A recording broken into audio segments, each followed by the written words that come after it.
Welcome back, everyone, to the North American Challengers League. I am Mazel. I'm joined by Cubby. We're getting into our second game of day number 2, and it is a roundabout victory for Mirage Alliance in game number 1. Over 10,000 gold in the lead in the end, and Fear have to find a way to bounce back, right, Cubby? It is Fearless Draft, so I don't know how that's going to work with their nomenclature. I assume they might be ready for it, prepped in advance, one might say, But you got to find a way to make it positive. Anyways, but we do want to take a look at our Fearless bans here. Now, going over the iteration of this, it is, if you've picked the champion in a previous game, you can no longer pick it in the series. So for Fear, the Aatrox, Poppy, Akali, Senna, and Tom Kench are going to be off the table. And for Mirage Alliance, Udyr, Trundle, Azir, Varus, and Rel. Yeah, and honestly, I don't think Fearless Draft has had like a massive effect so far on teams. I think that I'm kind of curious to see what happens when we get into game 3s, but it changes the bans for sure. Yeah, I was about to say, like, it's pretty like clear, like Mirage Alliance's next game, they can just ban Azir now if they want to, right? And that gets bonus value because they can't play it anyway. Yeah. And that's kind of the cool thing about Fearless. It does make you change your mindset when you're moving on in series, and that's why you're talking about it hasn't had the biggest impact, and we're really looking to see if a game 3 does change that to some extent, because we've only had 2 game series so far, and that is what we're now looking at Fear as. What can they grab? We liked their team composition coming out of the gate last game, but the pressure in mid lane and the pressure early on was not dealt with. I mean, that level 1 going over to Will, when you lose Smite as Poppy and Flash, and you have to base, and the Trundle is up 2 camps on you, that game gets so much harder, especially when the onus is on you to make early plays if you do have that Fear draft. So I honestly I'm going to kind of write that one off and say, like, hey, let's just go next, and let's see if we get a more standard game, what happens. I think the one like big positive that I would take away from that game is, man, Mirage Alliance, the way that Dardoch and Will were able to team up and play around mid, like Dardoch is taking those windows into a Senna Kench matchup. That is not the easiest matchup to find support roam windows in, and I think that Dardoch did a really nice job of getting involved mid. RGS was set up for success, and he cashed it in tenfold, so that was a really good look from Mirage Alliance that game. Yeah, the setup was a beautiful spike there for the mid-jungle duo, it felt like, and RJS definitely going to be in the back of Toasty's mind here in game number 2. That's another thing for Fear is you lose the game, but you still can't pick those champions. So we were so close to seeing Toasty pop off on his Akali, but now he's going to have to be on something different. But I still look for him to be a pivotal carry moment for Fear if they're going to bring back this series. Yeah, again, Toasty's someone that we do have high hopes for. And, man, that was a more of a baptizing than welcoming to the NICL, man. I feel like it was just everyone was trying to come dunk him mid. He didn't get a ton of help as the team was behind, and not the first game that Toasty was hoping for, but they got a lot of games left, and we'll see what happens to this game too if Fear can kind of go back to the drawing board and pick.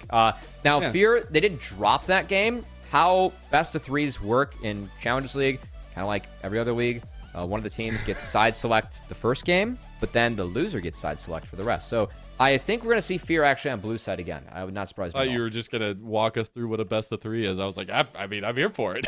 That would be pretty funny. Trying to gain viewers here, Mazel. Yeah. Of course. I do want to get your thoughts, though. Do we see a big comeback from Fear coming on in the second game? Do we see any adaptations, or do you like the kind of team style composition, just a better early game? It's a Chad team. I think that we're going to play for early game. I'm fine with that from Fear. I think it fits some of their identity with like the players they have. I think that Philip and Lenz are decent laners in their own right. Makes sense for me.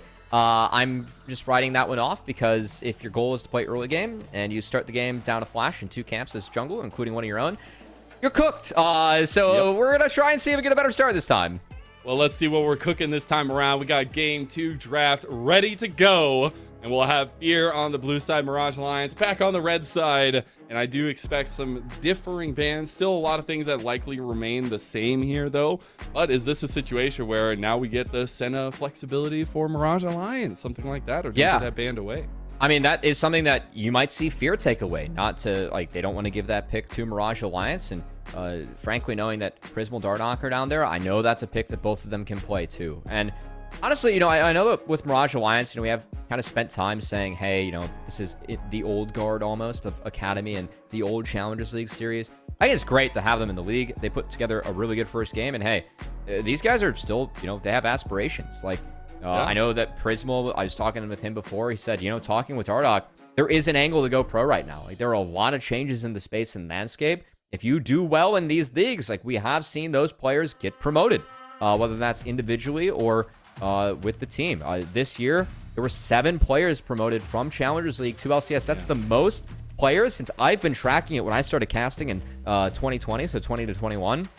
That's a big number, and a lot of players in Challengers League, they see that. They see Meech, Masu playing all right so far in LCS in their first week, and they think they can do the same. So, that goes for everyone, not just those guys. Like Fake God and Zazel coming back too. That's great for everyone. Yeah, it's really cool because you hear a little bit. If you caught LCS yesterday, they were talking with Double Lift, and we're talking about MVPs. I know this is gonna be a little bit broader conversation, but it was interesting to hear, a lot of the top pro players don't really care about MVPs at that level.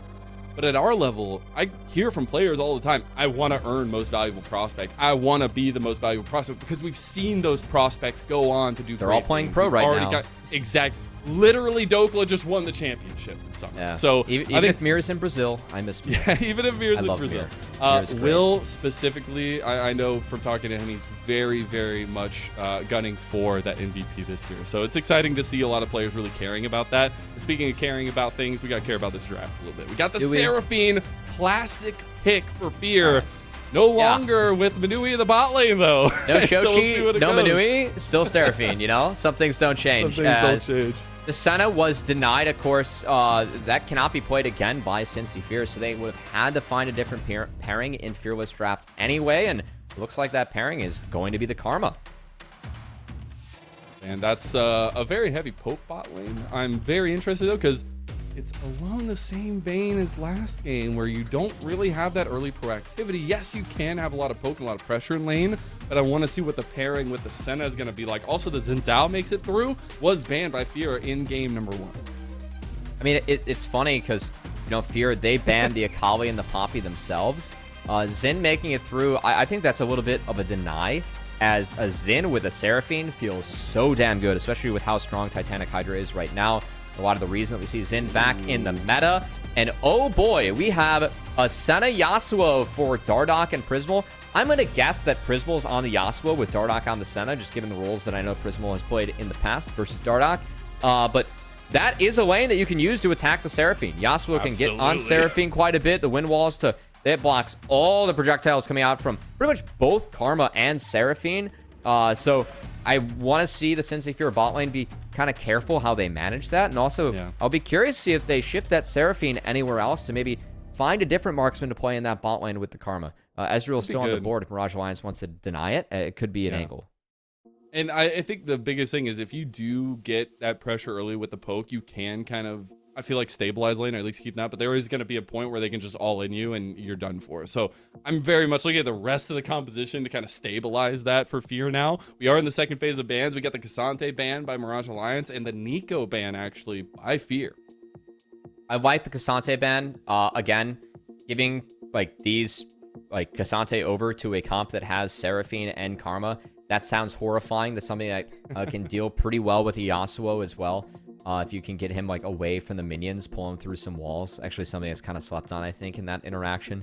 I also like the Nico takeaway, just taking away things that can enable Mirage Alliance to play fast, because kind of the pacing of both these teams has shifted a little bit. Seraphine, Karma, you do have angles to scale as this game goes on, whereas Senna Yasuo, that is a lane that does get very strong later in the game, especially with the double support items that we're very likely to see. But I think that Mirage Alliance with the Xin have a lot of angles to make plays early. We did get the Gwyn ban, so definitely focusing on this top lane matchup a little bit. The Urgot also going to be there. Don't want to give that one over to Alorum to potentially give them a 2-0 victory here. And that is the thing is, I know I talked a little bit about it in game number 1. These best ofs actually do matter. Every single one matters. And I think when you look at the drafts, the Fearless position, the pressure it kind of puts, I'm very interested in how teams adapt to that, and especially for Fear here in the second game. To get the Ornn, so the gatekeeper galore at the top lane, it's gonna be the Ornn. I mean, he sees Trundle and he doesn't care. He's like, all right, I guess you ult me instead of the Xin Zhao. Are you gonna come top lane? That's the biggest question. Okay, so it will be the Olaf answer. I mean, Olaf actually looks really good in the Xin, Yasuo, and the Ornn. And yeah, I would love to see Yone here. I think that you have to set up some sort of carry that is going to be enabled by the Seraphine and the Karma. Yeah. Olaf is for sure one of those picks. I think Yone also lines up in that vicinity too. So I think Fear actually ended up finding something that rounds out decently well. Mirage Alliance, their engages will, I think, have to be pretty sound, as if they don't find anything clean in the first round of like ults being used or picks, the Seraphine Karma can get those health bars to go right back up to where they need to be, and you can be kind of a terror to deal with later, as Corki will round things out in the mid lane for RGS. Ooh, the Yone Corki mashup in mid lane, a little bit different, I feel like. Could also, I guess, be the Karma mid lane if you really wanted to go for it, but no, we're not getting that crazy. Yeah, I would love to see Toasty on the Yone here. I think it would be really big, and I think it gives him that potential to pop off. It is a little bit scary late game and a little bit more survivable, I feel like, than the Akali from last game. So I actually like this Fear draft a little bit better than the Game 1 draft. I think that, they have angles to win. For me, the big thing is that they do have to close the gap going into a Senna plus Corki. That is a lot of space. Also, the Corki package engage, we kind of talked about how the first round of spells you use from Mirage Alliance, it's got to be clean, or else the Seraphine, the Karma will kind of get you back up to where you need to be health bar wise. Corki package is a huge initial engage, and if Mirage Alliance are able to play on those timers correctly, that plus an Ornn Horn, that could be enough to just melt the carries of Fear and make sure they can't get multiple rounds of spells off and get Mirage Alliance the second game they need to win the series. Well, let's get to it and see what we have in store. Mirage Alliance versus Fear. Mirage Alliance up 1-0 in this best of 3. We get a little bit of spicy level 1 action. 30 seconds. Level 1 comp's actually kind of nasty, though, for Mirage Alliance. But it is going to be a little left wanting there. But I do want to check in, because we talked a little bit about how Fear can find ways into this, and the way that there is a lot of space for Mirage Alliance to work around. Do you see Will doing the same thing he did last game for mid lane, but in bot lane this time around? I mean, honestly, like, it could be it. I think that focusing down the Seraphine Karma, like, when you are bot, you do enable the Yasuo to step up, which is kind of necessary, but I think that Will does have to be a wee bit careful, because if Chad gets up in his face early, this is actually a winning matchup for Trundle. And Trundle will have a lot of power with the Karma Seraphine too. So I see that there was an early scouting ward that actually Will put on his own red buff just in case. And it is going to spot out Fear, who do have a very strong level 1 in the Olaf and the Trundle. So Will knows that this is being taken, and I'm curious to see now how Will responds. This is a split map scenario here. Yeah, I would want to see Will go bot side, split the map, and just focus bot lane. I mean, that seems like it works perfectly for Mirage Alliance, and I want to see what Chad now is contemplating on what he's going to do with this early move, because it looks like he's going to go for chickens as well.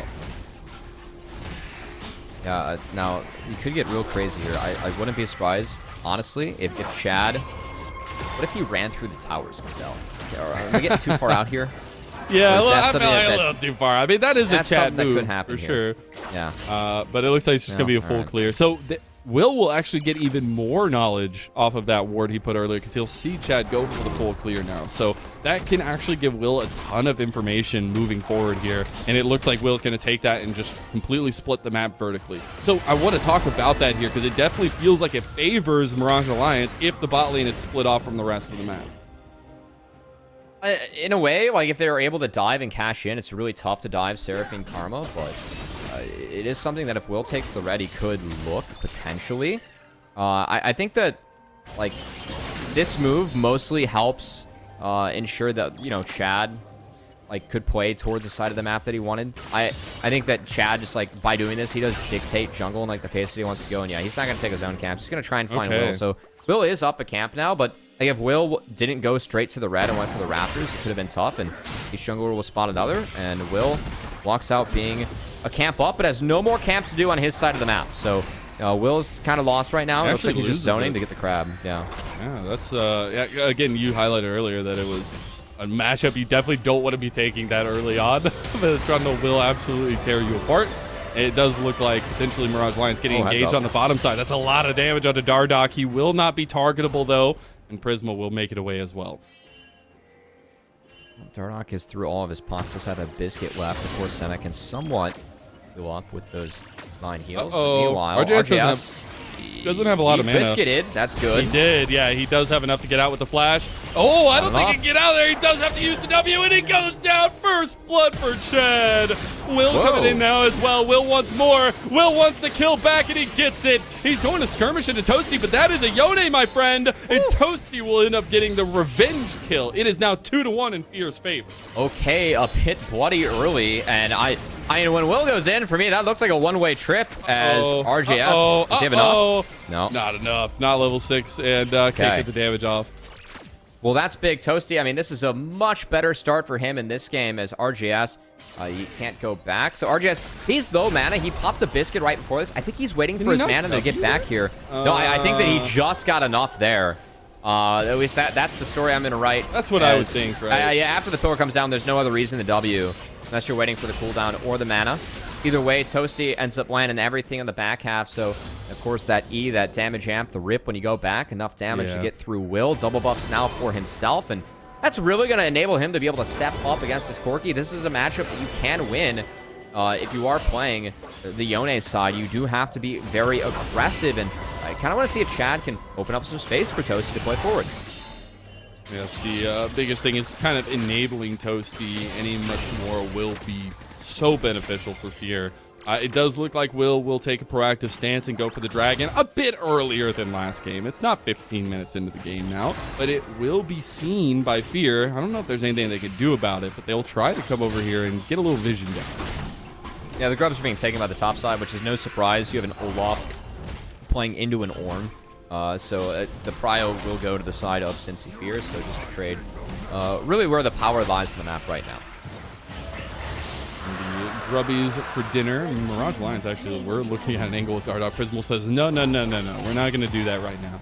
And he's going to be pretty set standard right now across the board. Is much better position for Fear than they were in last game. And I think a lot of the nullification of the big engages on bot side has been working for them. That poke that we mentioned in draft really putting pressure on Mirage Alliance. Yeah, I am also curious to see, like, how... Oh, no. You missed it. They're going right in. That's what you said. You got to hit those abilities. If you can't, you're going to be in a little bit of trouble. Prism will get low. Will end up flashing out. Dardoch does have flash himself. Will be able to get out of there alive. He is the Senna trying to get out. The chains connect, so he flashes. Yeah, so, of course, Mirage Alliance, they did swap their roster very late, as it was this week. Dardoch was playing jungle in the iteration before. Prism was playing support. Prism said that, you know, each of them, like, they played multiple roles in the past. Dardoch played support for Mirage Alliance. They did promote into Challengers League. Prism said, we've been doing a lot. Like, we feel like we're going to be okay, but, of course, like, they don't have the same amount of time under their belts playing together as some of the other teams due to the late changes. So, we do see, I think, second game in a row where bot lane's been a little bit behind. Last time is because I think Dardoch spent a lot of time mid, which ended up being really good for Mirage Alliance. This time around, I think it's Fear getting the better of it.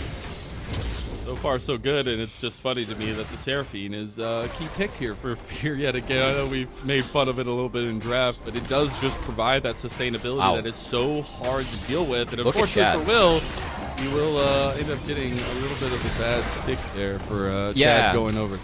So Chad ended up taking the Void Grubs, which I know for junglers actually gives them a nice chunk of XP. So Chad's level 6 right now. Will just dinged 5 off the Wolves, so he's pretty far behind, and Chad's going to be able to take that topside jungle again away from Will. So Will actually, you know, that counter pick going over to that Trundle, Chad's making good use of it, and Will being set pretty far behind in this one. Apparently Trundle is just OP right now. That's what we're learning. Trundle pretty good into some of these tankier junglers that are being taken as well as the top side of the map, but that is also something Philip is having a fine and dandy time up there against the Lorem on the Olaf, and I feel like he's going to be even scarier later. Yeah, like, well, let's be honest. This matchup's just, it's free. And I am interested to see what kind of build Philip goes for. There are some new items, a couple of which are really good on Olaf, notably the experimental Hexplate, where when you pop that ultimate, you get bonus move speed and attack speed, which, yeah, if you think about Olaf, that sounds pretty damn good. Pretty well. Yeah, it feels like it fits Vikings, you know? It's almost like the Sundered Sky fitting into Aatrox's kit. It's like literally built for him. Actually, okay, I have a terrible way for remembering that. We have a lot of new items, right? Yeah, you ready for this? So, you know, Divine Sunder, you know what happened to that item? It's gone. Right, it had a Ghost Sky. So now we have the Sundered Sky. And that's how we remember it now. Okay. It's great. Yeah, that's a roundabout way to do it, but I like it. It helps. I mean, it's how I remember it, man. It's worked every time for me so far, Mazel. 100% hit rate. 100%. We'll see how long You that like lasts. Yeah, we do. I did see Chad actually contemplating going bot lane. There was not really an angle. It's going to be really hard to, I feel like, get a hold of Prismal and Dardoch, but it does mean that the pressure is kind of off of Lens and Daption down there now, because I don't feel like on the opposite side there's really a way to catch them either. Yeah, it kind of feels like the game's like just stuck with the current pace, and I mean, I fear I'm more than happy with that. They have a 1.5k gold lead, and Corki is starting to pick up some farm, but it still is that point in the matchup where Toasty does have the pressure mid. So for me, I want to see, I think Chad's done a nice job of building his own lead. I mean, this Trundle will be a problem with that Titanic Hydra. 30 CS. Yeah, I think that the opening, Chad was able to capitalize off that really well once he was able to take those grubs and get another spawn of camps on the top side from Will. So I think Chad really cashed in, and now trying to cash in on potential more Kevins here, as Will, he's not going to contest. Well, 6 grubs, 4 fear. Wow. It's not really a siege comp, but you think of Olaf and Yone in the side lane, and these towers could fall very fast from Mirage Alliance. Yeah, the chomp does actually a decent amount to the turrets too, so it will be all the grubs going over to fear. And that is something that I feel like we're going to learn with time if this is like game defining or not. And we have seen now a couple games in Challengers League that the grubs aren't really a big focus for a particular style or a particular strategy, but I feel like they're just so good they should always be the focus. I don't think they're that good. I think it's like from talking with teams, it's a little bit comp reliant. Like if you have a team that can siege and hit towers, then yeah, those grubs feel really good. But at the moment, like bot lane is still way too strong and matters way too much in the game where people are willing to sack bot lane to go take grubs. And that is the case here. We actually got RJS with the package. We are positioning down towards bottom side of the map with all members except for top lane. RJS is a little bit caught, doesn't end up using the package there. Just have to be a little bit careful on the back end, but has a big poke. Will goes in with the Crescent Guard. Dawning Shadow gets the snipe. And beautiful teamwork coming alive for Mirage Alliance for a second game in a row. All right, well done. So RJS, it looks like he actually rushed the Eclipse on Corki. We have seen, so that item's in the inventory. We've been seeing like Miramana Eclipse into Malignance be the build. Eclipse got some changes. It's pretty much just damage, ability haste, and then you get a shield every 6 seconds, which instantly procs when you hit E on Corki. So it's really good on Corki for that reason. Good. And I think that gave RGS the confidence he needed to just kind of blitz on in there. Of course, he had the package, used the go button really well, and that's the second dragon now for Mirage Alliance under their belts. It is a Cloud Dragon, so actually really good for both these teams. I feel like a lot of movement speed will be very beneficial, but especially for Mirage Alliance where they're already stacking that up can be really big. And that's where I want to hone in. We're at 12 minutes now. We have a gank in mid lane, which can go a little bit wide, but it is... looking at the team composition, we have a lot of scaling on both sides, all right, Cubby? And I'm wondering if we just get the ultimate fisticuffs at like 30 minutes. For me, I think the breaking point is that I think Mirage Alliance can one-shot. And I think that's... Oh, hold on. Speaking of one-shot? Yeah. Will is gone. We're both on the same page there, Mazel. That's good early season synergy for us, too. It's working out. Hey, everybody's growing. The teams and us. Look at that. Bot lane is in a little bit of trouble for Lens, though. Won't really be able to defend this too much. Might be giving over another plate to Mirage Alliance, but you'll take that all day for that gank and able to get Will caught out in his pathing. So Will set even further behind now than he already was. Encore coming out. The shots actually not only one turret shot going to hit onto Prismal there in the end. I mean, look at Will, or I should say Chad again, too. He took another spawn of camps from the top side of Will, who falls even further behind in this one. Is going to get a replay. I mean, nothing really to watch here. It's just numbers advantage. Root lands. Toasty connects that fate sealed, and that seals the fate. As meanwhile, Dardoch and Prismal in a lot of trouble here. Ghost and TP. Prismal goes in. Prismal trying to get Lens. There's a late TP now coming in from Aloran, but I love it. You got double Avenger beams aligned. Here comes the Ornhorn. And who's about to get a little Orny? Nobody can get it. We got Dapshit going down to the rocket barrage on the side. He doesn't hit it. RJS, he doesn't have the damage. He will end up burning the flash. My God, by the skin of their teeth, Fear are alive. I mean, it's a fiesta down here, and guess who's in the top side getting everything? It's the Trundle, man, and he's got a Titanic Hydra, and he's got 6 grubs to his name. This tower might fall. I'm not even kidding. 100% gone. That is so many plates Wow. that he's picking up at the last second here. He's just going to burn the turret, too. He's got 5 seconds. 4, 3, 2. Woo! We got all the plates. 575 in the pocket. And my God, if we could get a gold toggle. Chad is a monster. Well, you know, we did talk about how Trundle was a flex pick with the Alorum and Will. And, you know, Chad just wanted to say, hey, I can play at jungle and top in the same game. You know, I got this. Everything you can do, I can do better. That's all that Chad's singing himself as he goes. The Look Rotero at that. does go down as well. And Fear are in complete control of the map. I mean, this is an interesting new season game. The way that I'm kind of approaching the new season here, Mazel, is that we're going to learn a lot as we kind of continue. And it is curious seeing, you know, a team that you have Seraphine Karma in the bot side. Chad played the split map top. Philip is even on CS and might have to pop an ultimate. Yeah, there goes the Ragnarok, but he's still in a lot of trouble. He should just go down. No, one more auto, the healing. Dardock has to flash. Now Philip's in trouble. No! Big Philip comes up clutch. Never approach the axes.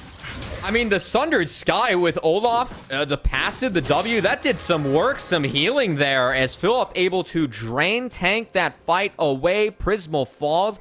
That's significant as, like, my win condition for Mirage Alliance is if they can one-shot people, can't get through people. If you cannot get Philip out of the fight, out of the map, he can do this. You see the W shield coming in. That's a Sundered Sky proc right there, plus 183 on my screen. That's pretty thick. He gets another one, plus 252 at the end, as it's a 6-second cooldown. I believe it's unique on targets. He's able to get it twice in that fight, and that ended up saving him.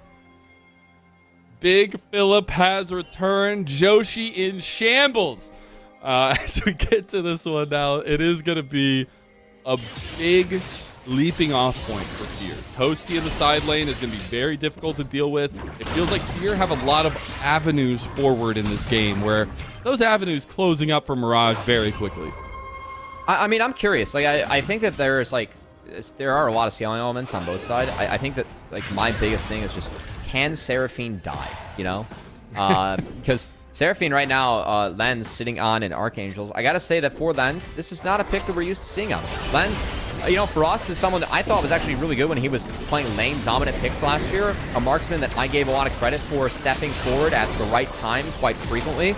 Seeing Lens pilot the Seraphine, definitely a new look, and I'd like to see that out of some of our players that are returning to the Challengers League. That they've added some things to their arsenal in the offense.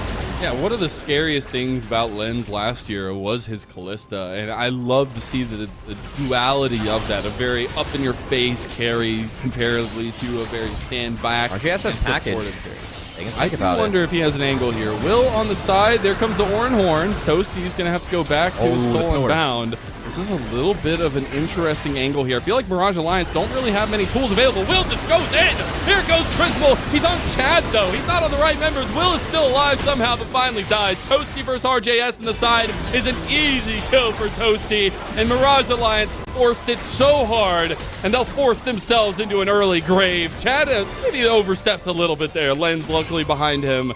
Prismal still trying to run away from Philip, but what a fight from Fear. Can Prismal get out? No, he defeated that. Maybe? Alright, never mind. He's going to get chomped on down. Yeah, I mean, Fear, this death ball with Seraphine. You can see the Oranhorn was actually canceled by a really nice pillar placed by Chad, so that Alorum was never able to follow through. So that engage went to the wayside. Corky was isolated by Toasty and 1v1 effectively, and Fear, they deny the dragon stacking from Mirage Alliance, which is big, and also open up more gold in the side lane, taking that outer, putting that on Toasty's shoulders. We look again. You can see the pillar there from Chad. Yep. Yeah, that was thrown down, made things a little bit funky here for Alorum. And then they have package. It's about to expire, so RJS just sends it with Will. It's not the biggest connection that they were really hoping for. Toasty isolates RJS on the side, able to 1v1 him down, and the Seraphine just goes untouched. And when Seraphine's untouched, you know, we can even afford to throw ults right into a Yasuo wind wall, and it doesn't matter. It's still fine. Though, it's so, like, you see the difference that picking a Yone versus a Corki brings you, right? The sustained damage versus the burst damage. And I think, unfortunately, RJS just had to stand there and watch his health bar just get wrecked by Toasty. And I think that's going to be a culmination of what we see in the next fights, right? Toasty is so big. Chad is so big. Philip is also gigantic, and they have such a supportive backline to it. I think it's going to be very difficult. I kind of like the Trinity Force coming out of Chad. I mean, like those Qs going to give him some bonus move speed with this comp, be able to keep on fighting, keep that move speed up. He gets the steal, the tanky stats, of course, from SR, so that's not at all bad. I mean, I think this comp that Fear managed to kind of ham-fist together with his Seraphine, and they keep on cooking with the Seraphine, man. Maybe it was Cal the whole time, you know? Maybe it was. Maybe it wasn't Manui or, you know, maybe it wasn't Shochi. It was just Coach was like, guys, I read the kit. Seraphine's OP. We must play it. Well, I'm sure we'll get some interviews to ask exactly that, but at some point of this season, we did get the second item completed for Toasty, so he'll have that IE now, and you're getting very close to Mirage Alliance being just in their base here as top lane focus will come through for Fear. Ooh, RJS. A little bit he did use a jack and wrap. Oh, yeah, he's already used all of his movement abilities, so he's gone. And that is an easy pickup for Fear. They also have the 6 Void Mites coming through here, at least 6 Ed and Eddies. There you go. And they're going to have so much siege potential there, and you can see immediately that tier 2's down. They're going to reset, get back onto the map, potentially get some vision around Baron. And, I mean, this looks like we're going to our first game 3, Mazal. I think that we both got a wish to see what kind of effect Fearless has on our drafts here as we hit a game 3. Philip stayed. Oh, might be caught. Yeah, he wants it. He wants it. That Sundered Sky doing some work. He's going right back to it, trying to heal up to 1v4. How did I find myself here, you might ask? A 600 gold shutdown goes to Dardoch. Not the worst member to have a shutdown on. Not the best, though. I think they might have been hoping for something else. There's some interesting builds here coming out of Mirage Alliance. We have the Hubris on Dardoch, which that feels fun to say. He's going to be trying to stack here a little bit on It's almost Senna. made for him. I mean, I think that it was made for solo queue personally. That's true. We'll see how it does here. Ornhorn splits the uprights. It's almost like we're watching the NFL playoffs here.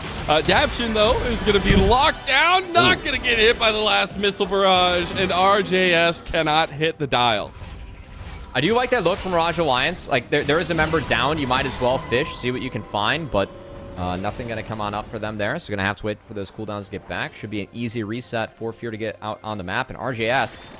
well, that package coming up somewhat soon for this Dragon, because I think that Fear wants to continue to deny the Dragon stacking from Mirage Alliance, and Quadrakes feel really good on the team. I mean, Yone, Trundle, Olaf with Seraphine Karma, the faster you can go, the better. The more you can run at people is always the better, and we did get the TP from Linz in mid lane. Looks like we're setting up for Fear to contest one of these objectives. I like that Mirage Alliance are trying to get the side lane pick beforehand. They are unfortunately completely in vision, and that means that Fear will play safely until they need to go ahead and take this Dragon, which would be yet another denial of Mirage Alliance. And it looks like no contest. Is going to look for Philip on the top side. He does have that ult back. Also, I did want to track that Olaf build this game. Looks like it's going to be the Sterix Gauge coming in next. So this item got changed up a little bit. Just gives you a crap ton of health. Still gives you the same base AD ratio boost in the past, but also gives you some tenacity along with the lifeline now, too. So I do think that item is actually pretty strong. Good to see Olaf building it, as it will help him continue to be a menace. Like press star. You see Mirage Alliance actually feeling pretty dicey about this mid lane. They want to go in. They have RJS with the package. Double of Intervenes is there. There's Frisball onto Daption. Daption's gone. That's actually huge. RJS is also going to join him, though. And Philip is just running at them. Will is separating the fight a little bit, but it's not enough. Philip is just running down your back line. What are you going to do when the big fear comes for you? The Viking just ravaged the backline of Mirage Alliance. I think that's going to be all she wrote for this game, Mazelle. Game 3, here we go. First game 3 of the spring NACL split, and I wouldn't have it any other way. Mirage Alliance decimated game 1. Fear answer right back with a classic composition, and now they're just barreling down till we go down to game 3. And what a series to kick off our day number 2 here, Cubby. It was incredible to watch this trio from the top side of the map for Fear absolutely run all over Mirage Alliance. Yeah, I like the fact how we're like, Fear was a really impressive org last year. They had a lot of success. Like, it's new members this time around. Like, only really Philip stuck around. How are they going to find that? Well, it's old classics like Oldoff and Seraphine, guys. This is all we need for Cincy Fear to have success, all right? Just these champs. Just run at them. And now, the true test now, this is where Fearless Draft comes in real big. Because you know what? They can't pick Seraphine next game. So now Fear's going to have to dig, What do you got next? Yeah, I actually think we have a replay of the last fight here if we want to take a look at it. I believe I see it in my screen. If not, it's totally fine. But I think the way, yeah, we do. Sweet. Oh, boy, okay. So literally we get to watch Philip and just see what he does. I mean, this fight's already off to a janky start because Prismal went in, he missed his empowered Q, and then he goes off the Corki ult to try and find someone. That doesn't work out, and then we just have, Philip absolutely crushing the other side of the fight. It was pretty big. So, yeah, interesting. It's our first game 3, Cubby. First game oh, 3. I'm so excited. No Senna. Senna's already banned. No, Senna's gone. No Senna's off the table here. No more Senna, which I'm happy about. We'll see, though, as game 3 is on the horizon. Don't you go anywhere. We'll be right back.